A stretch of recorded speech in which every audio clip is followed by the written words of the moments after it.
welcome to Chamber TV. I'm the host, Dan White, and I'm with the West Nova Chamber of Commerce.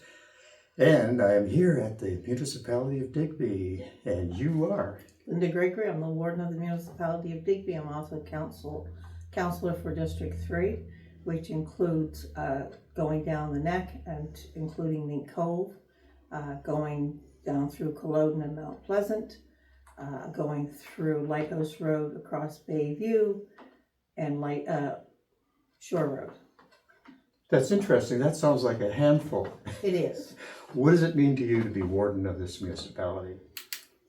What it means to me is that I'm the person that chairs the meetings and comes out into the public to speak and to be there for the residents for availability. Actually, as councilors, we're all here, I hope, for the same reason, which is for the community, for the whole municipality. Right. Is this like a full-time job or a part-time job or time and a half job? Supposedly it's a part-time job. Right, okay. I find with me, I'm in here every day, Yep. Including weekends. Oh. I meet with residents quite often. I field a lot of phone calls as well. I go to a lot of committee meetings as well as our council meetings, our committee of the whole, our bylaw, our audit. There's many meetings you're going to and attending, as well as events that you've been invited to that are happening in the community. And I try to attend as much as I can. Wow. That sounds like a handful. So, have you always been a Nova Scotia girl? Or Yes, you I have. was born and brought up here. Where were you born? Culloden. Okay. Over by Point Prim. Sort of. It's down past, you go through Mount Pleasant, which is over top of where the golf course is. Yeah. Keep going down, up over the mountain, down into the valley, and that's where I am. Okay. Married with children and that kind of thing? Married with 2 children. They are, of course, adults in their 40s. Yeah. One grandson. Yeah. One grandson. Yep. And he's 4.5, and he keeps me on my toes. Okay. So what do you like about being a grandparent? I love him coming over to me and giving me a big hug and saying, "I love you, Grandma." Oh, that's the stuff I like. That's and really sweet. Going out with him on a walk, he has a great imagination, and the things that he comes up with, it's so shocking sometimes, because then you're looking at a different view of what he sees and what he hears. Mm-hmm. And he can be like so funny, because like he'll say, "I've got magical powers." And of course I have taught him a couple of things that maybe I shouldn't have, like I'm a hillbilly, because I live out in the mountain. Right. And we pick up litter. Yeah. And he said, "Who leaves the litter?" I said, "Well, hillbillies." So one day we were in town and someone dropped something, and he said in a very loud voice, "Is that a hillbilly over there, Grandma?"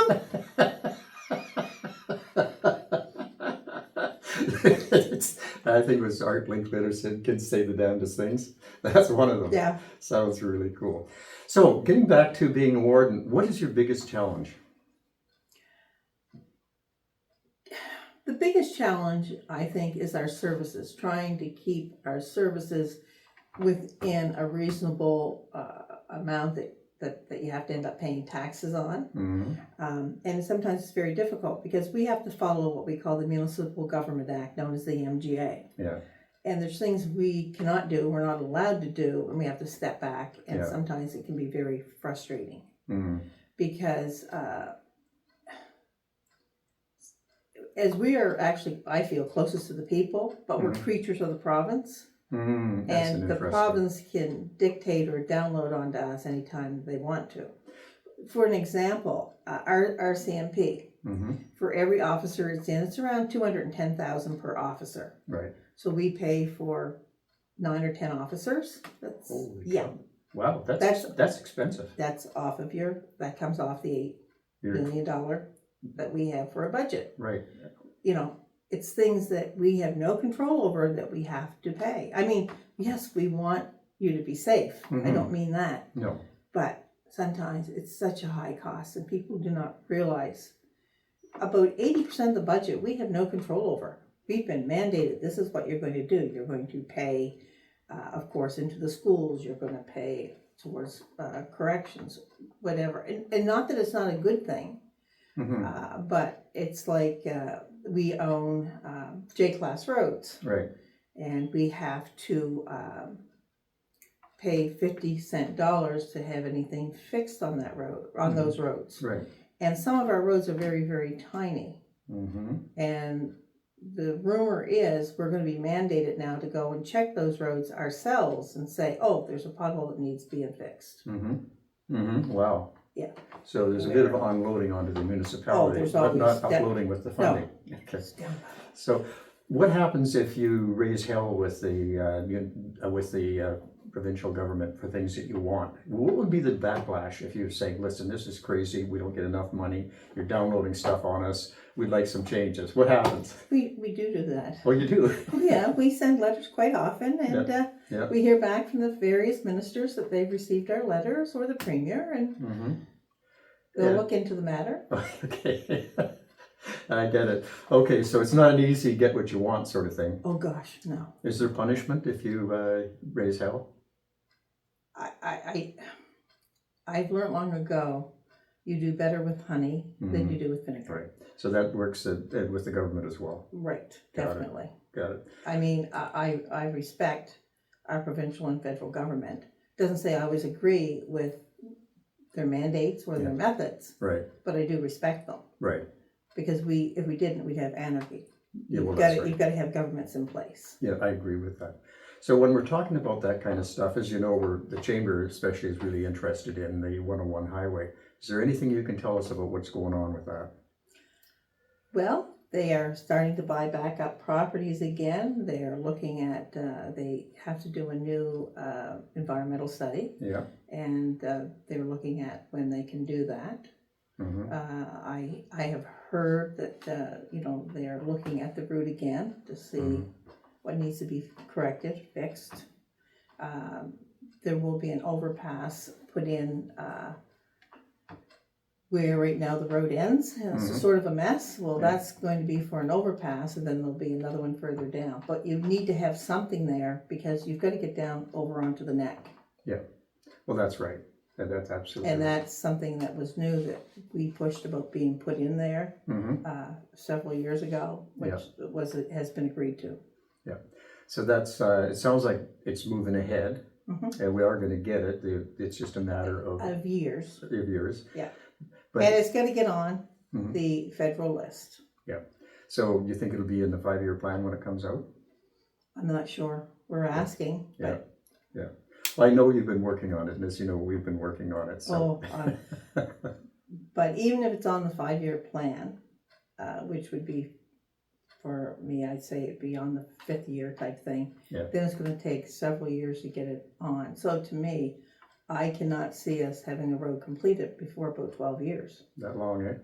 But I could be wrong. I mean, sometimes they move, and I don't understand how it moves, but it does. Well, you know, our speaking for the chamber, we think that the louder we scream and the more we put out in social media and the more signs we put up, the sooner we'll get it done. And I can't say, it's different when you have a government within talking to another government versus the public. That's right. It's a whole different gamut. No, and I get that. And I know that you've been very helpful, and even to the point of agreeing to take our petition and work with that. So we appreciate that. I know for sure you want the highway, so I'm not questioning that. I want the highway yesterday. Yeah. So that's cool. Thank you for that. Then the other issue we've been carrying on with is the deteriorated road signs. And we're really concerned because the Congress of Canadian, and I can't say that, and I'm half French. Since 2020, we have been trying to get the road signs fixed. Well, I don't know if you noticed, but Kim Maisland, our Minister of Public Works, has now a picture of her on social media with signs. Yes. That's and a good sign. We were told that in Queens County they were getting signs now. Yeah. So I'm hoping that we will be following suit very quickly. But we have paperwork and we have meetings and we have discussed signs many times, Yeah. written letters over the concern of the signs. And they've had problems with lack of staff in their sign shop and apparently they've even looked at costing it out, but if it's 4 times the amount or 3 times the amount, they can't do it. That's right. So. Well, you've been very helpful to us because we were able to get to the bottom of a lot of things. And I think that's why the chamber has been good about getting the word out there about the importance of it. And of course, we've alerted the whole province now. So that's a good.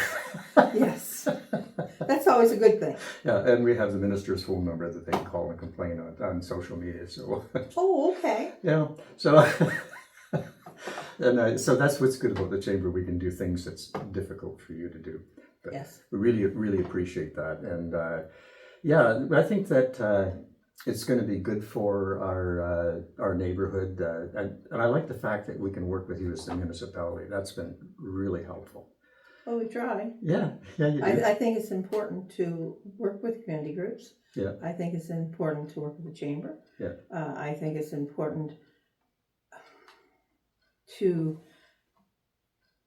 all work together to make a benefit for everyone. Yeah. Because if you work in your fraction and I work in my fraction and this person works in their fraction, only little pieces get done. That's right. And when you want the whole thing. Yeah. Well, that's how I think that we can partner in the marketplace. And by the way, thanks again for helping with the ferry, keeping them defunded roads. That was appreciated by the whole area. You guys did a lot of work. The Chamber of Commerce is right out there, Yeah, we've been there. The other thing that there's a lot of talk in the community is about the changes to the Municipal Act. Yes. And correct me if I'm wrong, but there's an awful lot of unloading on the municipality in that. Am I correct? Oh, yeah. Yeah. And how do you feel about that? It frustrates me. Yeah. I mean, there has been a committee set up at the NSFM with the province. They were under DNR order, so we didn't know anything about what was happening until it was brought forward. And there was flashback on some things.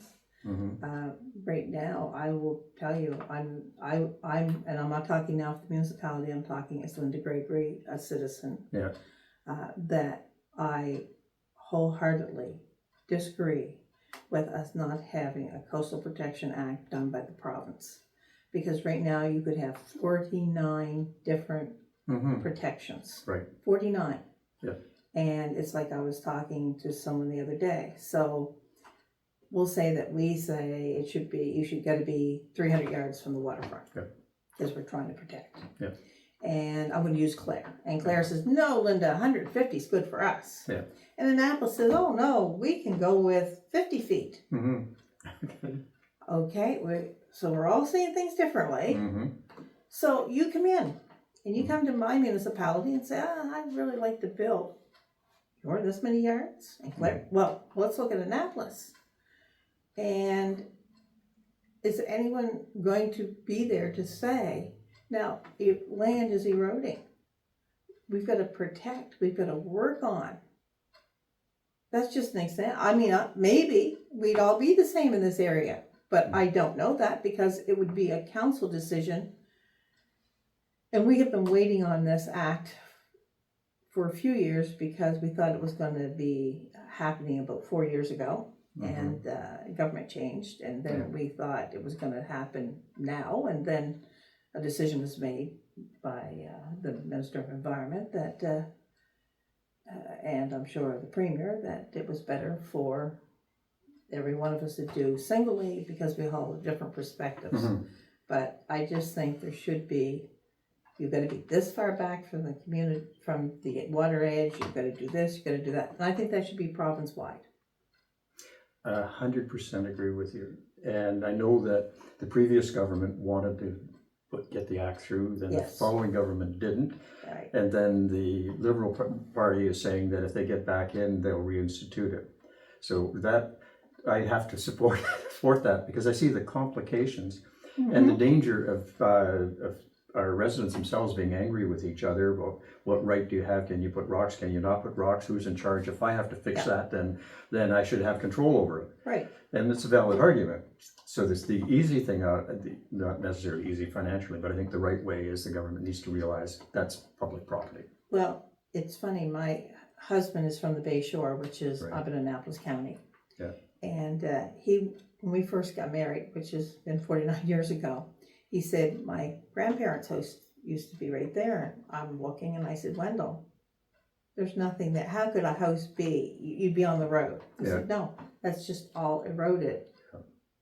And that was 49 years ago. It's eroded a lot more since then. Yeah, that's right.